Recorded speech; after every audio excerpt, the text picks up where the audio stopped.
Sektor penyerangan timnas Indonesia memasuki era baru dengan hadirnya Emiliano Jonathans dan Mauro Zylstra. Kedua pemain ini berhasil tampil apik di laga menghadapi China Taipei. Meski gagal melesakkan gol, kehadiran Emiliano dan Mauro mendapatkan pujian langsung dari Patrick Kluivert.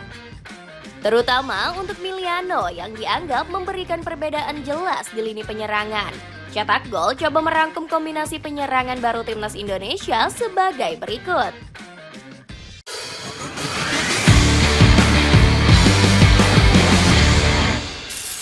Hadirnya bintang baru timnas Indonesia. Timnas Indonesia terus mematangkan persiapan demi meraih hasil maksimal di ronde keempat.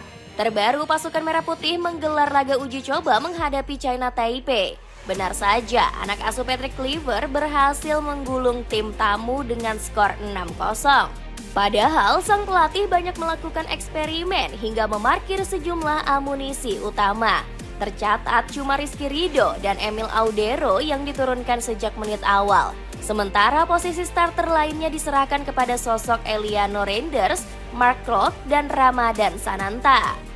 Berkat kemenangan ini, skuad Garuda berhak naik 2 tingkat dari segi ranking FIFA.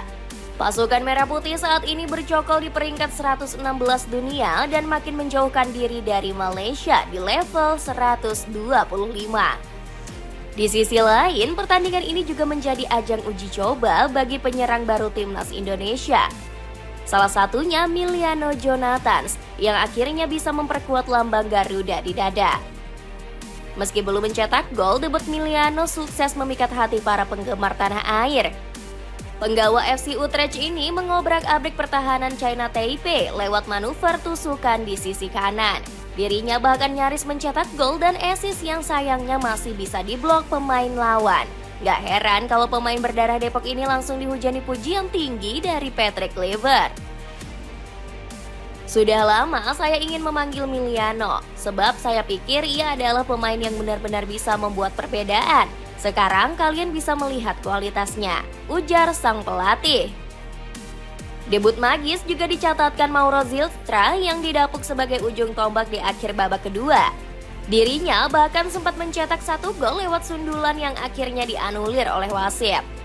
Namun hal ini nggak mengurangi kredit atas penampilan apiknya di mata para penggemar. Striker berdarah Bandung ini langsung disambut hangat oleh penonton setelah berakhirnya laga. Kombinasi baru penyerangan yang lebih gacor. Performa bagus yang ditunjukkan oleh Mauro Zylstra dan Emiliano Jonathans membuat timnas Indonesia memiliki kombinasi baru yang lebih gacor di lini penyerangan.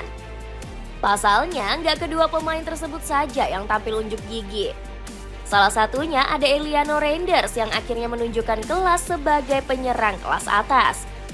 Pemain Persib Bandung ini berhasil melesakkan 1 gol di menit ke-38. Selain itu, kehadiran Eliano sebagai gelandang serang juga membuat permainan menjadi lebih cair. Terbukti suplai bola menjadi mengalir ke ujung tombak hingga sisi sayap. Gak heran permainan gacor Eliano langsung mendapatkan pujian dari Patrick Kluivert. Dia memulai dengan baik. Eliano adalah pemain yang bisa bermain di berbagai posisi. Hari ini dia bermain dari 3 posisi berbeda. Menurut saya, dia bisa mengeksekusinya dengan baik, ujar sang pelatih. Pujian ini sangat wajar jika melihat dampak besar yang diberikan oleh XPSC Zwolle ini. Pemain kelahiran Tampere ini berhasil membuat rekan barisan lini depan jadi bermain lepas dan menggigit. Salah satunya ada Ramadan Sananta yang ikut menorehkan gol di menit 68. Bahkan sang pemain juga memiliki andil besar pada gol kedua Indonesia yang dicatatkan dengan skema gol bunuh diri. Di lain sisi, performa gemilang juga dicatatkan oleh Beckham Putra Nugraha. Pemain 23 tahun ini berhasil menjawab kepercayaan sebagai striker di laga menghadapi Taiwan.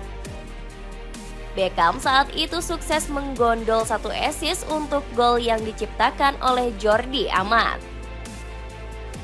Celana pendek yang cocok digunakan untuk jogging kini diskon besar-besaran. Kamu bisa dapatkannya mulai dari 60 ribuan dengan mengklik link di bawah ini. membuat Patrick Kluivert lebih banyak formasi. Berhasil padunya kombinasi baru lini serang dinilai bakal membuat Patrick Kluivert kebingungan. Pasalnya, sang pelatih jadi memiliki banyak pilihan di sektor penyerangan. Kluivert bisa memainkan banyak formasi tergantung lawan yang akan dihadapi. Bahkan, sang pelatih sudah menerapkan formasi yang berbeda di laga menghadapi China Taipei. Di laga ini, timnas Indonesia memainkan taktik 4 back dengan skema 4-5-1.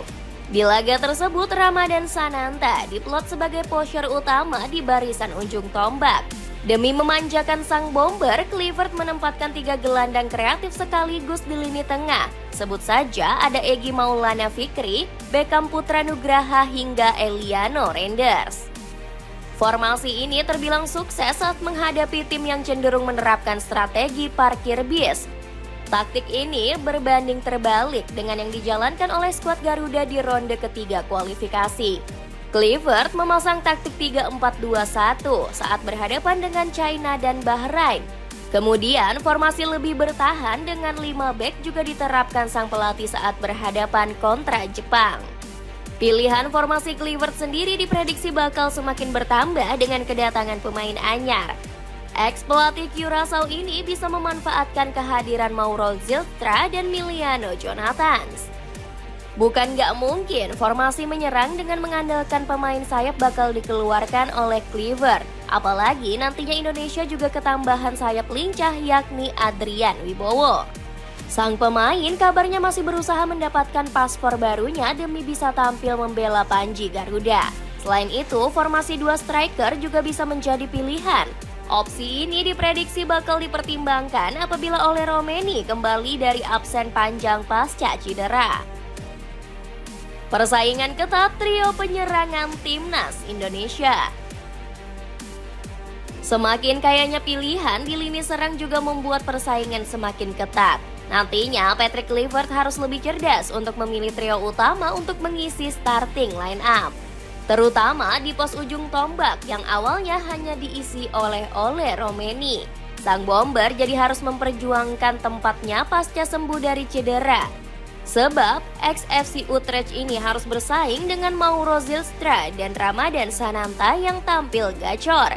Selain itu, persaingan keras juga harus diperebutkan di pos winger. Contohnya di pos winger kanan yang diprediksi bakal dikunci oleh Miliano Jonathans. Pemain berdarah Depok ini merupakan pemain yang paling pantas mengisi pos tersebut.